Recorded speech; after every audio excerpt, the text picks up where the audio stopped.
Salve Maria a todos, louvado seja nosso Senhor Jesus Cristo, para sempre seja louvado.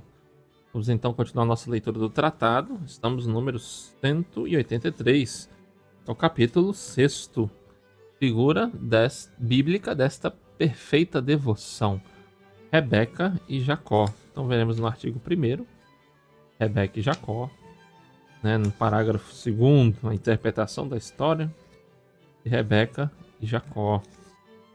E vamos até o número 200. Finaliza assim esse primeiro artigo. Então vamos ver o primeiro artigo. Rebeca e Jacó. De todas as verdades que acabo de descrever em relação à Santíssima Virgem, o Espírito Santo nos apresenta na Sagrada Escritura uma figura admirável da história, na história de Jacó, o qual recebeu a bênção de Isaac, graças à solicitude e engenho de sua mãe Rebeca. Eia, tal como a conta o Espírito Santo. Em seguida, ajudarei a explicação. Então, Rebeca e Jacó. A história de Rebeca e de Jacó.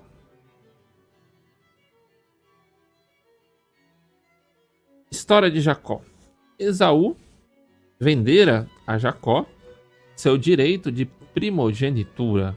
Anos depois, Rebeca, mãe dos dois irmãos, assegurou a Jacó, que ela amava eternamente, as vantagens daquele privilégio, empregando para isso uma astúcia santa e cheia de mistério. Pois Isaac, sentindo-se extremamente velho, quis antes de morrer abençoar seus filhos. E chamando a Esaú, o preferido, por ser o mais velho, ordenou-lhe que fosse caçar algo para ele comer. Depois o abençoaria.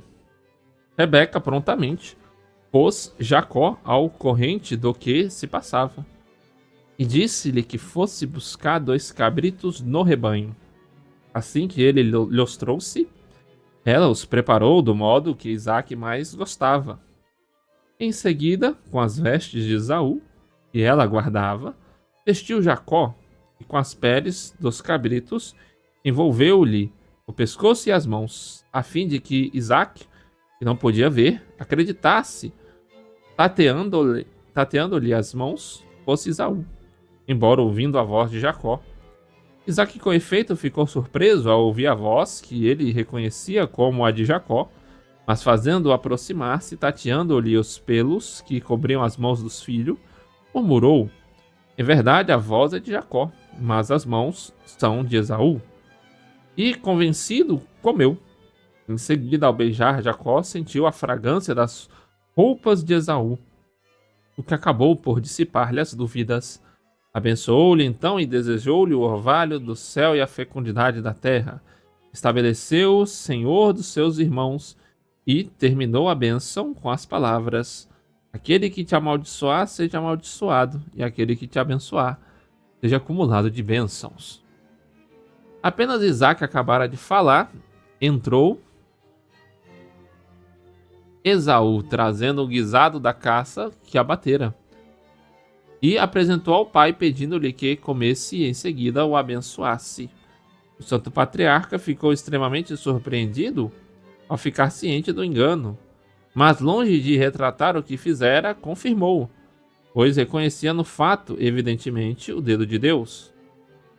Esaú, então, como observa a Sagrada Escritura, gritou com grande clamor e acusando em altas vozes o embuste de seu irmão, perguntou ao pai se ele não tinha outra bênção.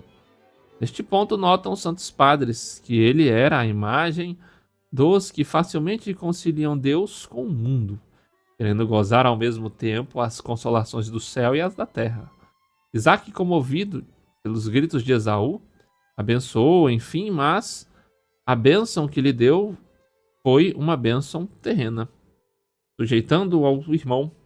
Por isso Esaú concebeu um ódio tão profundo contra Jacó, que para matá-lo só esperava a morte do pai, E Jacó não teria podido evitar a morte se sua extremosa mãe Rebeca não o protegesse com sua habilidade e os bons conselhos que lhe deu e que ele seguiu.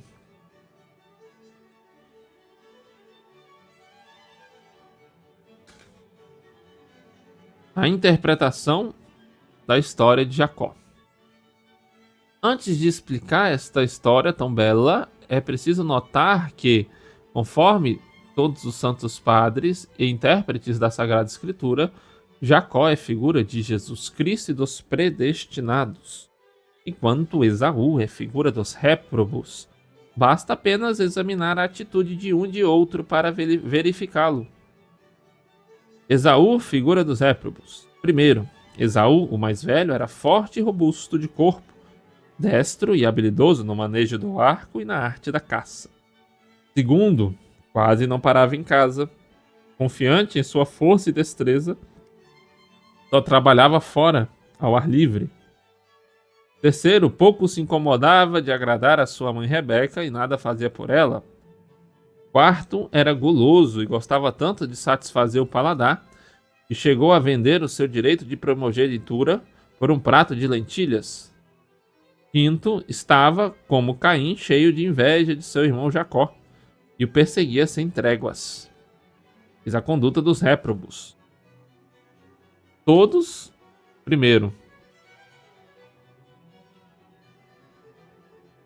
os dias, fiam-se em sua força e indústria nos negócios temporais. São muito fortes, muito hábeis e esclarecidos para as coisas da terra, mas extremamente fracos e ignorantes nas coisas do céu. In terrenis fortes intellectibus debiles. Por isso, segundo, se demoram muito pouco em sua própria casa, quer dizer, no seu interior, que é a casa interior e essencial, dada por Deus a cada homem para ir morar conforme o seu exemplo, pois Deus mora sempre em sua casa. Os réprobos não amam o retiro, nem a espiritualidade, nem a devoção interior, e chamam de espíritos acanhados, carolas e selvagens aqueles que são espirituais e retirados do mundo e que trabalham mais no interior do que fora. Terceiro, os réprobos não se preocupam de modo algum com a devoção à Santíssima Virgem, a mãe dos predestinados. É verdade que não a odeiam formalmente. Fazem-lhe às vezes um elogio, dizem que a amam, praticam até alguma devoção em sua honra, mas de resto não suportariam vê-la amada eternamente porque não têm para ela as ternuras de Jacó. Acham motivo de censura nas práticas de devoção. Aqui se entregam os bons filhos e servos da Virgem Santíssima para obter sua afeição, na certeza de que esta devoção lhes é necessária à salvação. E acham mais que, desde que não odeiam formalmente a Santíssima Virgem e que não desprezam abertamente sua devoção, isso é bastante, já ganharam as boas graças da Santíssima Virgem e são seus servos ao recitarem ou resmungarem algumas orações em sua honra, sem a menor ternura por ela, nem emenda para eles. Quarto, esses réprobos vendem seu direito de primogenitura, isto é, os gozos do paraíso, por um prato de lentilhas. Os prazeres da terra riem, bebem, comem, divertem-se, jogam, dançam, sem a mínima preocupação, como Esaú, de se tornarem dignos da bênção do Pai Celeste. Em 3 palavras, eles só pensam na terra, só amam a terra, só falam e agem pela terra e pelos prazeres terrenos, vendendo por um instante de prazer, por uma vã fumaça de honra e por um pedaço de matéria amarela ou branca, a graça batismal, a sua veste de inocência, a sua celestial herança. Quinto, os réprobos, finalmente, em segredo ou às claras, odeiam e perseguem diariamente os predestinados. Prejudicam-nos quanto podem. Desprezam-nos roubando-nos, enganam-nos, empobrecem-nos, expulsam-nos, reduzem a pó. enquanto eles mesmos fazem fortuna, gozam seus prazeres, vivem situação esplêndida, enriquecem, se engrandecem e levam vida folgada. Segundo, Jacó, figura dos predestinados. Jacó, o caçula, era de compleição franzina, meigo e sossegado. Permanecia em casa o mais possível para ganhar as graças de sua mãe, Rebeca, que o amava eternamente.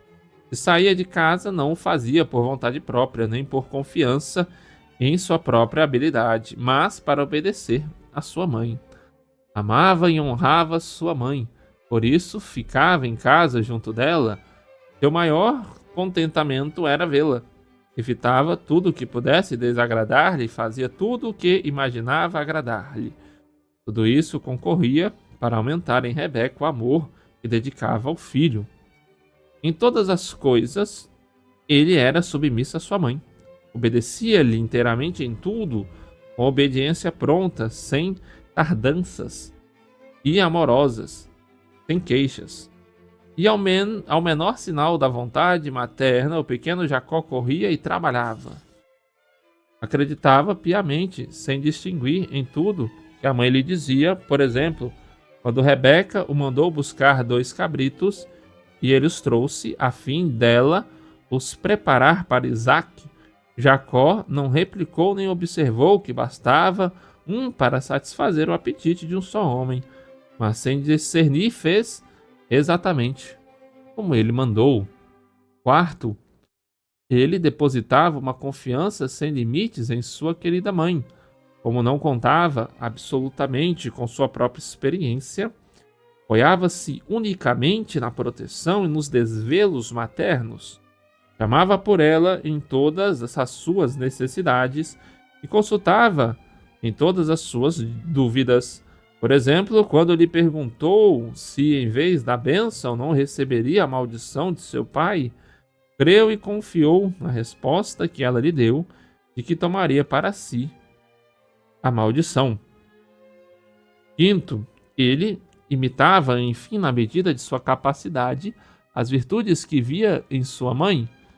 E parece que uma das razões por que ele permanecia em casa tão sedentário é que procurava imitar sua virtuosa mãe e afastar-se de más companhias que corrompem os costumes. Por tal motivo, tornou-se digno de receber a dupla bênção de seu querido pai. Eis agora a conduta diária dos predestinados.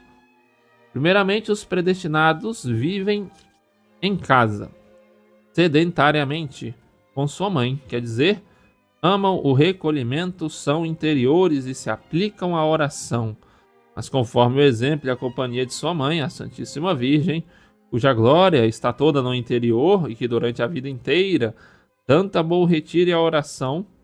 É verdade que aparecem às vezes fora no mundo, fazem-no, porém, em obediência à vontade de Deus e de sua querida mãe, para cumprir os deveres de seu estado. Por grandes coisas que façam no exterior e que apareçam, preferem muito mais as que fazem no interior, em companhia da Santíssima Virgem, porque aí executam a grande obra de sua perfeição, ao lado da qual todas as outras são como brinquedos de criança. Por isso, enquanto seus irmãos e irmãs trabalham muitas vezes para o exterior com mais entusiasmo, habilidade e sucesso, recebendo os louvores e aprovações do mundo, eles sabem, pela luz do Espírito Santo, que há muito mais glória, bem e prazer em permanecer oculto no reconhecimento com Cristo, seu modelo, numa submissão inteira e perfeita à sua mãe, do que em realizar por si próprio maravilhas naturais e de graça no mundo, como tantos Esaús e réprobos. Glória divide-se em domo eius. A glória para Deus e as riquezas para os homens encontram-se na casa de Maria. Senhor Jesus, quão amáveis são os vossos tabernáculos. O pardal encontrou uma casa para se alojar, e a rola um ninho onde abrigar seus filhotes. Ó, como é feliz o homem que mora na casa de Maria, na qual Fizestes primeiro a vossa morada. É nesta casa de predestinados que ele de vós somente recebe socorro e em seu coração dispôs subidas e degraus de todas as virtudes, para elevar-se à perfeição neste vale de lágrimas. Quam dilecta tabernacula tua, Domine virtutum. Quam dilecta tabernacula. Segundo, os predestinados amam ternamente e honram em verdade a Santíssima Virgem, como sua boa mãe e senhora. Amam-na não só com a boca, mas verdadeiramente. Honram-na não só com o exterior, mas no fundo do coração. Evitam, como Jacó, tudo que pode desagradar-lhe e praticam com fervor tudo que creem poder adquirir-lhes sua benevolência. Trazem-lhe e entregam-lhe não só 2 cabritos, como Jacó e Rebeca, mas seu corpo e sua alma. Contudo, do corpo e da alma depende, que são figuras os 2 cabritos de Jacó. Primeiro, para que ela os receba como um dom que lhes pertence. Segundo, para que os sacrifique e faça morrer ao pecado e a si próprios, escorchando-os e despojando-os da própria pele de seu amor próprio, e para agradar por este meio a Jesus, seu Filho, que não quer para amigos e discípulos, senão aqueles que estiverem mortos a si mesmos. Terceiro, para que os prepare ao gosto do Pai Celeste e para servir a sua melhor glória, que ela conhece melhor que nenhuma outra criatura. Quarto, para que por seus cuidados e intercessões, este corpo e esta alma, purificados de toda mancha, bem mortos, bem despojados e bem preparados, sejam um manjar delicado, digno do paladar e da bênção do Pai Celeste. Não é o que farão as pessoas predestinadas que apreciarão e praticarão a consagração perfeita a Jesus pelas mãos de Maria, como lhes ensinamos para testemunhar a Jesus e Maria um amor efetivo e corajoso? Os réprobos dizem que amam Jesus, que honram Maria, mas não com sua substância, com seus haveres, ao ponto de lhe sacrificar seu corpo com os sentidos, sua alma com todas as paixões, como fazem os predestinados. Terceiro ponto, eles são submissos e obedientes à Santíssima Virgem, como a sua boa mãe, a exemplo de Jesus Cristo, que dos 33 anos que viveu sobre a terra, dedicou 30 a glorificar a Deus seu Pai, por uma perfeita e inteira submissão à sua Mãe Santíssima. A ela obedecem, seguindo com exatidão os seus conselhos, como o pequeno Jacó seguia os de sua mãe, que ele diz: Acquiesce concilis meis, meu filho segue meus conselhos.